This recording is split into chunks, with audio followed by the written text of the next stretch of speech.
Hello divas, dudes, and dolls, I'm Caricature, and welcome back to my kooky, quaint, and quirky little review show, Very Slay, where we go over each and every main stage runway look on Drag Race Philippines Season 3. Apologies for not being in full drag like I was hoping to be today. I was gonna do this whole cute little clown thing today, and then my mental health said no.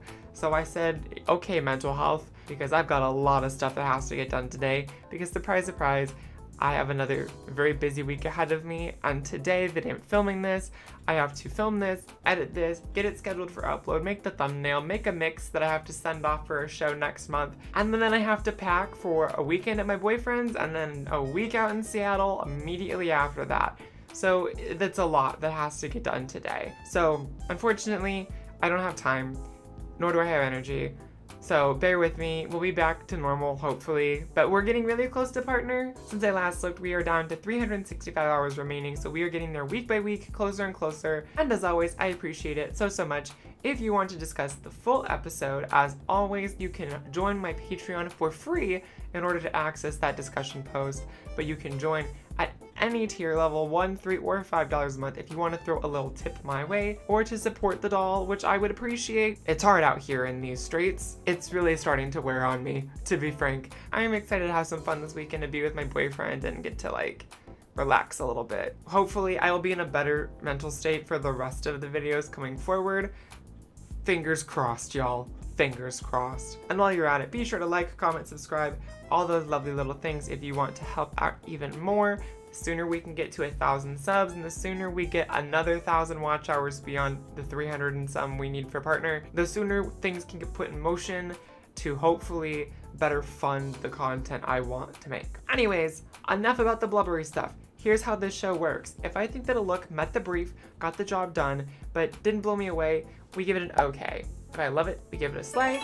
And if I think it is just a miss in some regard, and I don't like it, we give it an A. And that's all in efforts to find my weekly slay of the day, my favorite look of the episode, which will go head to head against my current slay of the season, which is Kiana's look from episode 1, and whichever look takes that top spot at the end of the season, I will make a full illustration of it. But honestly, some of these looks, if I like it enough, I might just sketch it anyways, and you might just see those sketches over on Patreon, whether it's quick drawings or otherwise. Maybe I'll make another tier where folks can request looks for me to draw again, and I'll do those on stream. I miss doing that kind of stuff. That's what I used to do on Patreon. I don't know, throw 10 bucks my way, you could pick a Drag Race look and I'll do a little doodle of it or something. I don't know. If anyone's even interested in that. If you are, comment below. But we are going to the fair this week for our runway theme. Very carnival prizes, very fairground rides, amusement park energy. I loved this theme. I thought a lot of people really knocked it out of the park, and I can't wait to dive into it. So we're gonna go over to the other scene, start off with Mamapow's look, and then dive into each and every one of these looks. And I can't wait because there's only one. The last 4 episodes I've done a Very Slay between this season and Global All-Stars, there's been like 20 plus looks per episode I have to review and edit. So you have no idea how excited I am for it to be 12.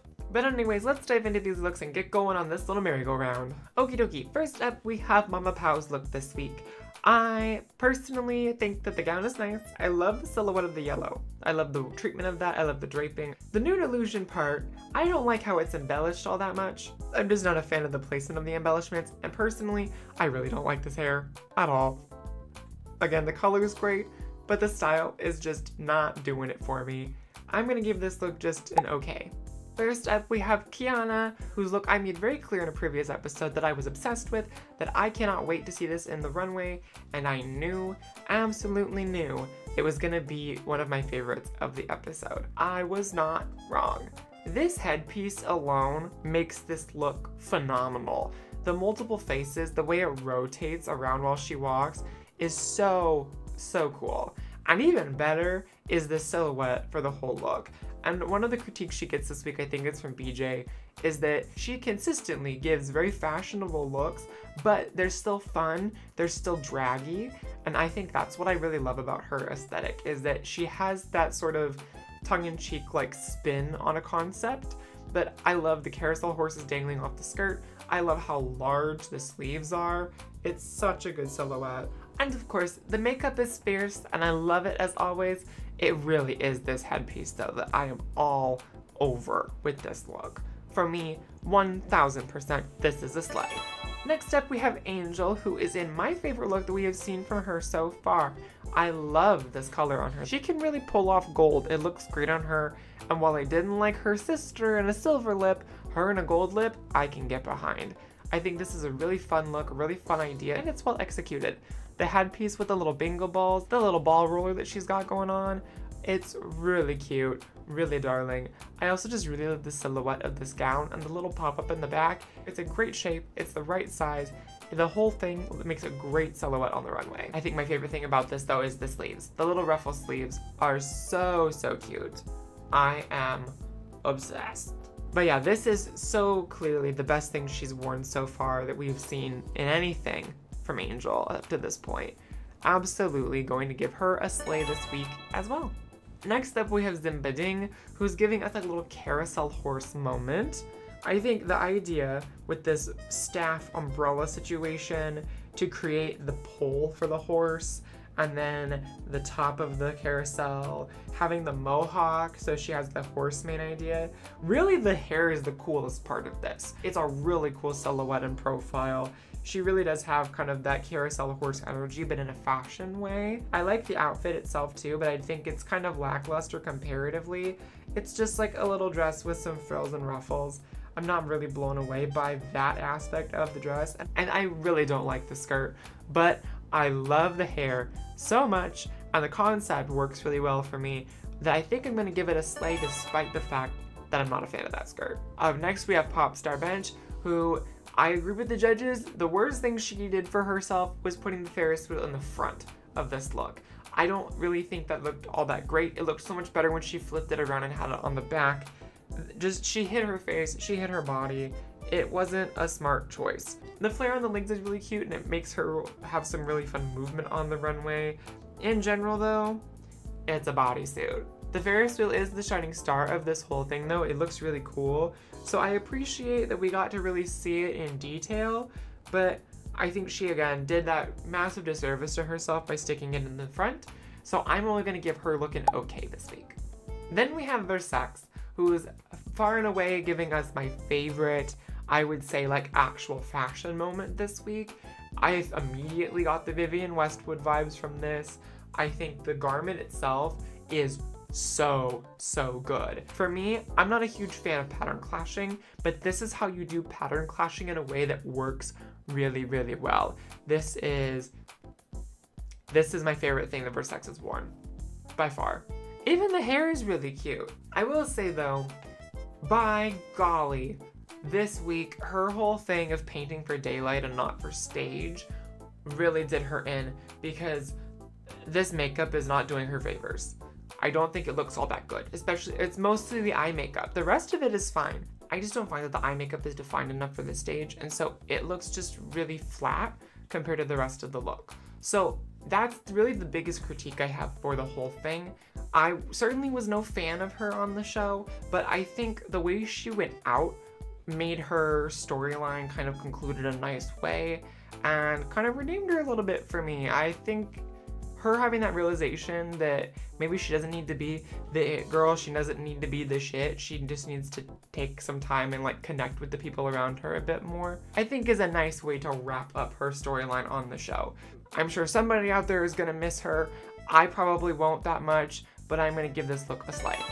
And then we have Maxi. And for me, Maxi's look, it makes sense. I'm not super familiar with the color game. I personally think the color palette is really sweet here. It's really light and bright and bubbly. I appreciate the fact that it's more of a pastel direction compared to how saturated and more like traditional carnival colors everything has been so far. My biggest gripe with this is that I don't think the patterns really make sense together. Unlike Verseex's look that has all these different patterns going on, there's different colors, different prints, different textiles, so it all kind of makes sense when you put them together. Maxi's problem for me is that the patterns are a little too close color palette wise, but they're slightly off enough. It makes them read a little off because they're so adjacent to each other, even though the color palette is so similar. But I love the hair. I love her makeup. I think that is my favorite face that we've seen from her in the competition so far. And I don't think it's a bad look, but I wasn't like blown away by it. And I really don't think it's all that impressive. So because I'm not a huge fan of the pattern clashing and the scale and silhouette of the whole garment, I'm just going to give her looking okay. And then we have from our second group in this girl group challenge, we have Mick Chanel. I hate this. I think this is ugly. I don't like this outfit at all. No offense to the person who made it. A lot of it's the print. No, not one bit. It's too piecey. There's too many ideas going on. I think that's really my biggest problem with it. The scale of it is fine, but the only thing I like about this even remotely is the little fascinator headpiece situation. And maybe it's a cultural gap thing, again, for me, but I just don't like the color palette of the whole look. I don't like the red ruffles. I don't like the silhouette of this gown. I don't like the little silver bikini top thing she's got and the little silver sequins that are mixed into the look to make that all kind of go together more cohesively. I don't like the prizes dangling from underneath the umbrella. I think she has way too many things going on here, and had it been streamlined and a little more cultivated, it would have been more successful. But for me, I'm gonna give this look a nay. Her makeup is cute though. Then we have John Feliaga, and I have to say, honestly, I know Maxi won the episode, and I think it made sense for Maxi to win the episode because realistically, they're not gonna give Maxi any placement but a win on the girl group challenge, but when her whole thing is that she's a singer. I figured this episode would either go to her or Popstar Bench, one of the two. So the fact they're both in the top was not surprised. But when we talk about the episode in terms of a narrative arc structure, this really was John's episode. From like top to bottom, John was very much a protagonist this week. This look, this is one where I think there's a lot going on. Unlike Mix's look where there's a lot of ideas, but I don't think they really come together, John's look has way more going on, really, than anybody else's look, I would say, this week. There's so much. There's the Ferris wheel, there's the name, there's the little rings around the arms from a ring toss thing, there's the carousel around the skirt, the little balls around the skirt, the popcorn elements and the accessories. This whole look, even the little collar piece that's the tent. I would say this is also my favorite thing, like Angel, that we've seen out of everything up to this point, but this is incredibly successful to me. So I'm going to give this look a slay. I love the colors, I love the placement of everything. There's so much detail here to look at, and it's fun. I think that's what I like about it more than anything, is it's just a fun look. Also, I loved the fact that her little Ferris wheel actually spun, and all of the little seats had these little dolls in them. It was really cute. I just thought it was really darling. Like, the whole thing made sense together visually. All the details worked in tandem. Next up, we have Tita Baby. Now, I think the idea of having the monkey like draped over the arm, like holding on, the monkey's draped around the neckline of the dress, yeah, that's cute. Her dress has the same problem as the Sorry Sorry store look from last week, where it's basically a standard dress that she probably already had that she just tacked stuff onto. I think in general, the stuffed animal placement is a little haphazard. I know it's more curated like around the bodice of the dress, but I just wish there was more elements to this besides the stuffed animals to take it into the fair theme. I think in general it just kind of misses the mark for me. Unfortunately for Tita Baby, I'm gonna give this look a nay. Then we have Yudi Po, who, Yudi. I love Yudi Po so much, but this is my least favorite thing we've seen from her. I like the little cowl with the balloons on the top, and I see what she was going for, of being the balloon that you pop, basically, at the balloon game. But this is a situation where the pre-reveal, I think, is a lot better than the post. I don't like what she has underneath it. And I understand she has her situation where, like, not everything made it, and, like, they lost her luggage going into filming. Like, it's just not great. I don't like the balloons tacked on. I don't like the placement of the stuffed animals. And it's just an underwhelming outfit, especially after the last few weeks where everything she was presenting was so good. I'm gonna give this an A. And then we have Quinn rounding out this runway. I think this is my favorite thing from Quinn as well. This is really cute. I love the hair, and I think out of anybody who used stuffed animals in their look, Quinn does it the best. Like, that's just an objective fact, because it's an actual like color scheme and it's an actual design element. They're not just treated as something tacked into the look. They're part of the overall vision. The bears wrapped around the hair, the braids, is really cute and also really smart from a design perspective. The whole thing I just think is really darling. I don't think that the gun maybe was the most necessary addition, but she does look like a Fortnite character, which I do kind of enjoy. I like the skirt, I like the little leg warmers, and I appreciate the fact that one of the sleeve glove situations that she's got going on is blue and the other one is pink. It overall for me is just a really well put together, well constructed garment and a well executed idea. So I'm gonna give her look a slay. And that wraps up our runway this week. And with that being said, it's time to pick our slay of the day. And it should not be a surprise to anybody that once again, for the third episode in a row, my slay of the day is going to Kiana. And that means we have to put her runway look here up against her runway look from episode 1. And I think it goes without saying that her newest look for this Perya theme is going to be what takes that new top spot as my favorite look of the season so far. Stay tuned, come back next week and find out if somebody actually surpasses her. And then on top of that, find out if they can beat Kiana's look from this week. I highly doubt it, but we'll find out. That is a wrap for this episode for me. We had our first queen go home, and I can't wait to see what happens next week. Now, as always, be sure to like, comment, subscribe, all those lovely little things. Once again, I appreciate it all so much. And go out there, don't forget to be kind, be queer, and make sure that your day is very slay.